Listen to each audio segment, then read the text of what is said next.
Welcome back to the Nicole Ambrosia Podcast, your portal for ritual, embodiment, and sovereign sensuality. Today's episode is a sacred invitation to begin again, to shed the skin of who you've been told you are, and to soften into who you actually came here to be. We're talking about identity, the definitions, roles, and labels we've outgrown and who we never actually were, and how holding on to them keeps us disconnected from our truest nature. So if you've ever felt like you're living inside someone else's idea of you, this episode is for you. So personally speaking, I cannot tell you how many deaths, rebirths, resurrections, dark nights of the souls, and rebrands that I have been through in this one lifetime, wanting so much to discover who and what I actually am, who I am, what I am, why I'm on this planet, and what the heck am I doing here? And what am I here to do anyway? And these are all powerful questions that all of our seeking souls, if you're listening to this podcast, we're probably asking ourselves these questions, if not frequently, just indefinitely. And it can be a challenge to always be fitting ourselves, to be attempting to fit ourselves into some sort of definition based on who we are expected to be, who other people expect us to be based on their definitions about what the world is and who people are and how we should be. Should, this word in and of itself, is a prison. And the problem with definitions, meaning anything that we've ever called ourselves, including basic things like daughter, mother, sister, brother, healer, right, to being a good girl or a bad girl, or being too much or being wild, or even if it's not too much, yeah, I'm being normal, I am this, I am whatever it is. Whatever it is, are often prisons. And here's why. Because a definition always comes with a preconceived notion of what it is and what it means to be that thing, which is all made up. And I know this points to a lot of Taoist principles, and it is very Tao. If you can call it the Tao with words, it's not that. And words, English words, other languages, Aramaic, whatever, but we can talk about that later. But at least for English, these are just arbitrary assignments of what our soul identity is and who we came here to be and how we came here to express. So often we get into identity as a survival tool, which is very rarely, I would imagine, but I'm just going to say not a soul truth. I need to play this role as is expected of me for survival, even if it's just to diminish the amount of shame we might feel, because when we feel shame, that's a survival mechanism so as not to be ostracized from the group, because that does also feel like death. But for me, I've been through so many deaths and rebirths, it feels like a sacrifice of myself, which it is, a sacrifice of myself to not be exactly who I am when I'm trying to be something else for someone else, or I'm just trying to be something else for myself to protect myself from creating volatility in an environment where I just don't want to deal with people's criticisms or judgments or projections and that sort of thing. So I'm just going to use the word we, can tend to mold ourselves into situations so that we don't cause a disruption in the field or more volatility. But then often that takes away from an authentic resonance of who we are. And that's a clear indicator that we don't belong in those spaces, by the way. So language often limits our evolution, because when we become stuck in a definition of who we think we are, or who I think I should be, or who I believe that I need to be in order to survive, we take ourselves automatically out of evolution, growth, and also disconnect ourselves from actual thriving. So there is all that as identity. And then we're just going to call this our old identity, because these are all obsolete, outdated definitions, restrictions of who we think we are. And I'm not saying it is inherently bad to call yourself a mother or a daughter. I'm just saying the meaning that we ascribe to these, especially in this, this new age community of being feminine and masculine, we've always assigned meaning to what it means to be feminine, to what it means to be masculine, and then we're contorting ourselves to fit into these definitions these definitions and identity, rather than tuning in to the essence of it outside of what our cognitive mind is creating, which is based on conditioning and programming. So what happens when we try to fix ourselves into outdated roles, or to fit ourselves into outdated roles, it automatically makes our mind assume that there is something wrong with who I essentially am, which is untrue. So if I'm taking these courses on how to be more feminine because I'm not feminine enough, and I'm trying to fix myself to fit into someone else's definition of that, rather than deriving it from my own core and my own essence, then I'm taking myself automatically. I'm not only making myself wrong, but I'm taking myself out of what is naturally wanting to flow through me.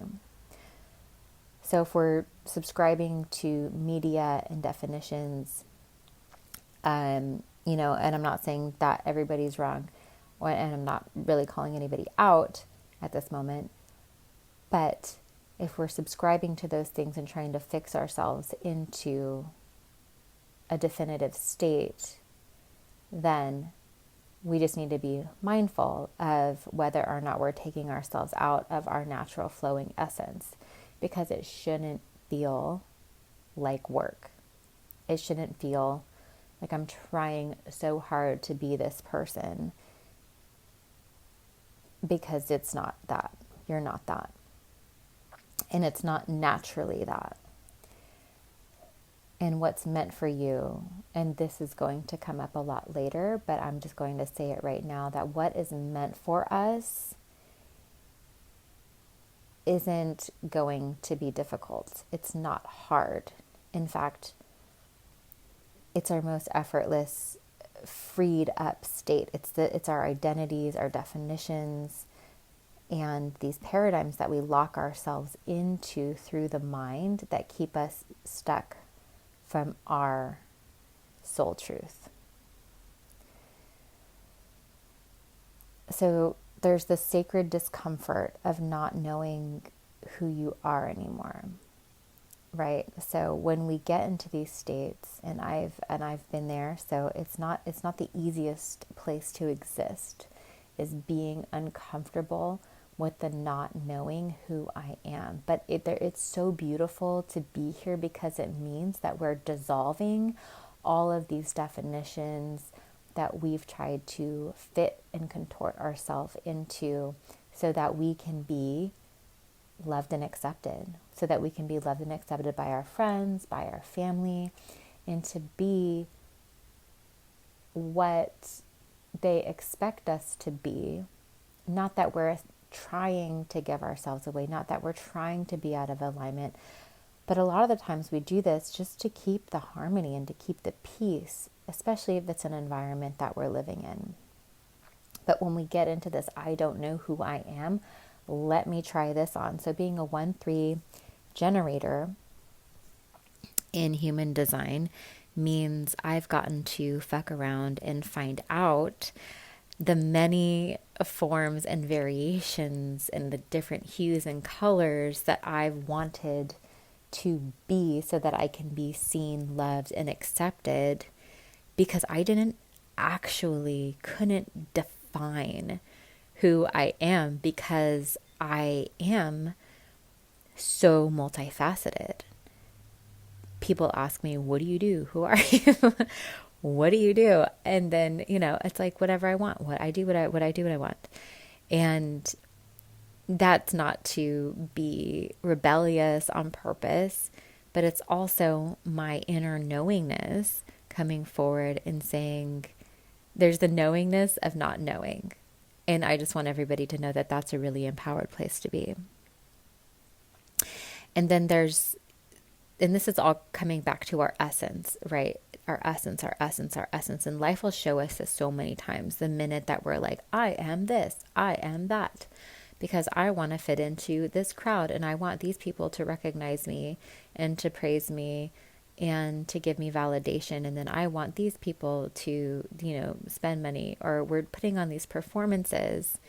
That's not necessarily authentic in order to get a result, rather than being in our essence, exuding and being magnetic. And then either if you're a generator, you're responding. If you're a projector, you wait for the invitation.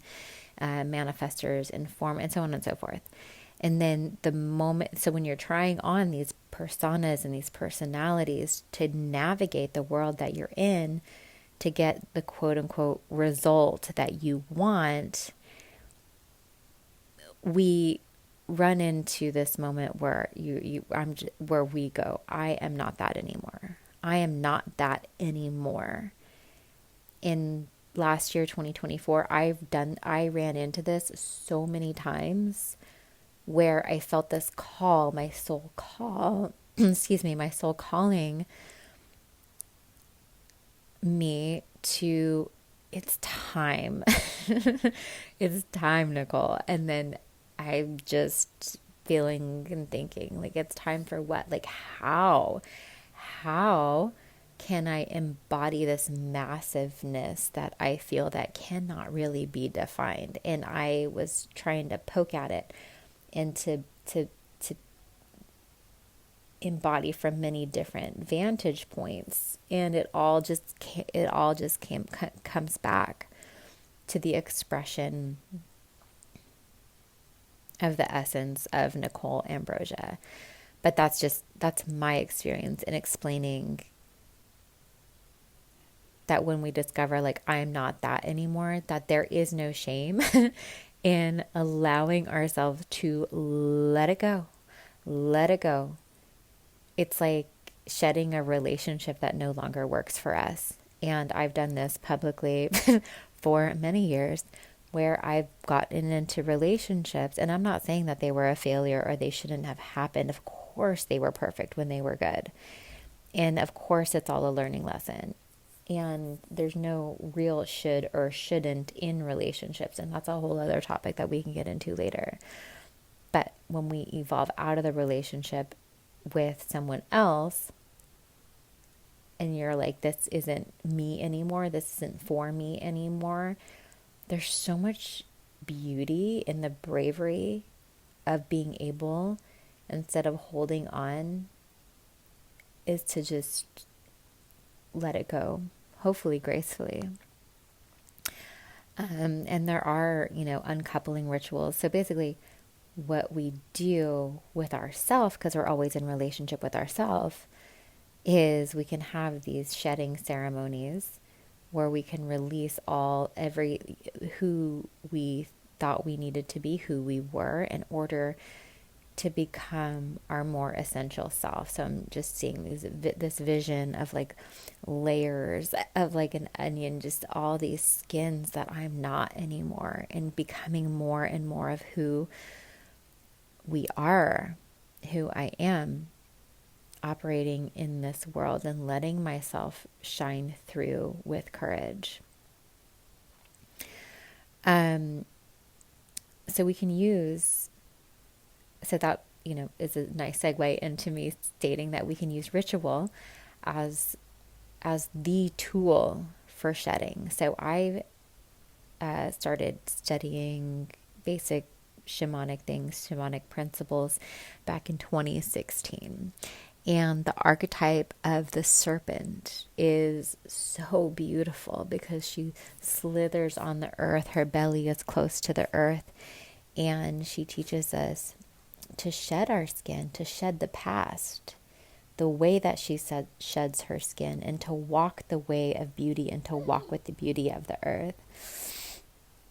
That's my cat purring. So you can think of, you can't think your way into your new self.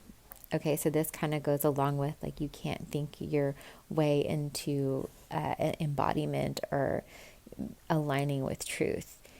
You can't think your way into your new self. So the reason for ritual is we have to emote. We have to move our physical body. We have to move. We have to cry, burn things, and then birth. From there to rebirth, to allow ourselves to be reborn. So there's fire rituals, which I'm going to have in the show notes. Breath, using our breath and movements as portals to truth. Whatever we can do, essentially, to drop the intellect so that we can embody. So how embodiment makes space for your essence to emerge is just that. We're dropping the intellect to know our essence.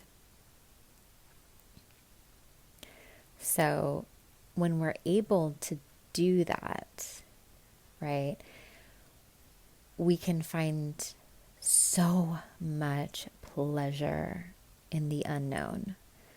There's so much pleasure. And this, ladies and gentlemen, is what it actually means to be feminine, is to be able to access the unknown and finding pleasure there. And there is so much pleasure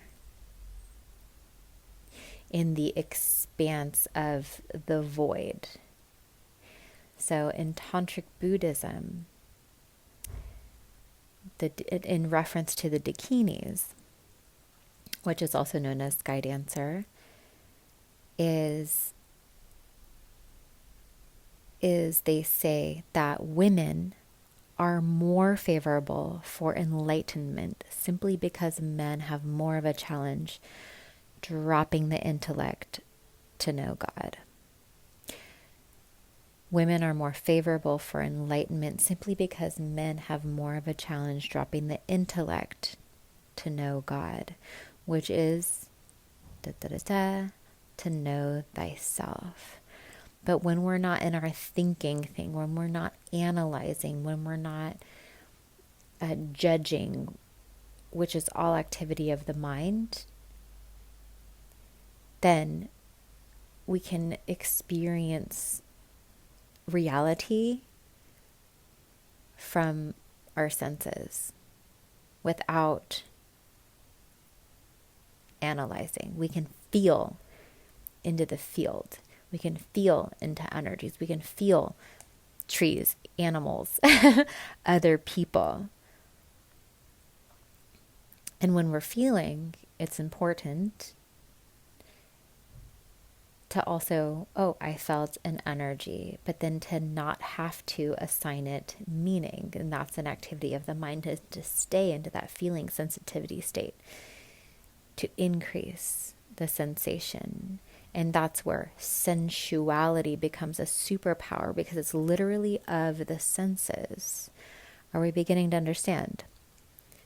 When you let go of performance, I need to be this to get this, or I am putting on a show to get a round of applause, or even for yourself, when we let go of performance, pleasure becomes the compass. When you let go of performance, pleasure becomes the compass. So we're letting our senses guide us, especially for generators. We're letting our senses, our lit upness, guide our action, our activities. And this also goes for everybody, not just generators, but even in the material world. We can identify with our car, our animals, our furniture. And when we are having this relationship with the material world, I'm sitting on a velvet couch right now. I am so happy. And it's these little pleasures are guiding me into, yes, this is for me, which goes into the Hawaiian proverb, right? Bless that which you want, that turns you on, that lights you up. And that is the most powerful position we can be in. One where we've allowed our intellect to be at a lower volume, the lowest, hopefully, and coming into our senses in order to navigate this reality from a more empowered place by releasing, shedding identities, and allowing ourselves to radiate our essential self. And the how-to of that, I have a shedding ritual. You can come to my movement classes, and I'll also be updating everybody on programs and such things that will be available either for free or for purchase coming soon. And so just to wrap it up on this shedding conversation and releasing old identities and coming into our essential self, the reminder is you are not your trauma. Let's breathe into that for a second. Often we can get into the sad story. This happened to me, therefore that's why I am this. The most debilitating conversation you can have with yourself or with anybody else. You are not your trauma. Number two. That was number one. Number two. You are not your roles. You are not your roles. You are not your role as a mother, sister, wife, and girlfriend.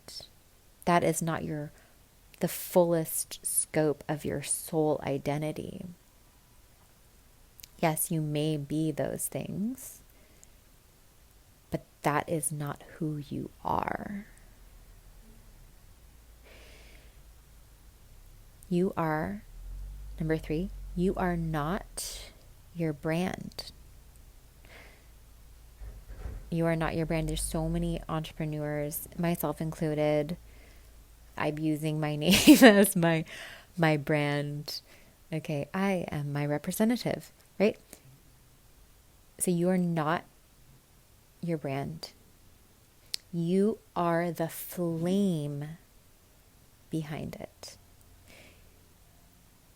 The brand is the portal, is the vessel for the expression of your essence.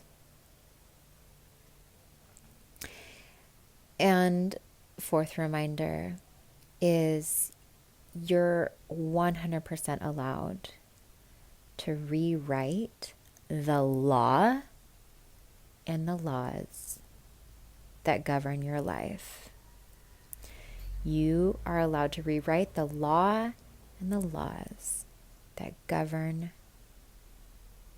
your life. Everything is made up. Yes, there is natural laws, and we deal with those on a day-to-day basis. But foundationally, you don't have to subscribe to what you've subscribed to this entire time. You can allow yourself the space, time, and the freedom to not have to be anything to anyone. And that is the ultimate freedom.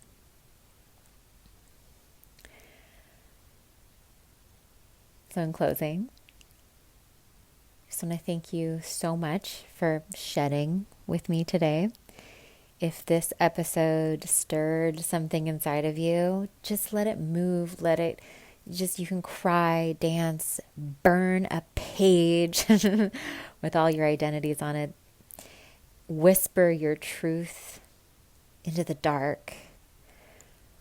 And if you're ready for your own ritual of release, like for real, you can download the free fire ritual below. And this is my gift to you.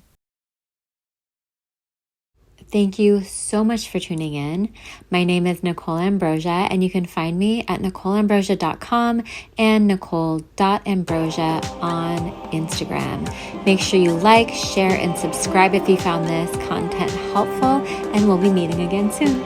Take care.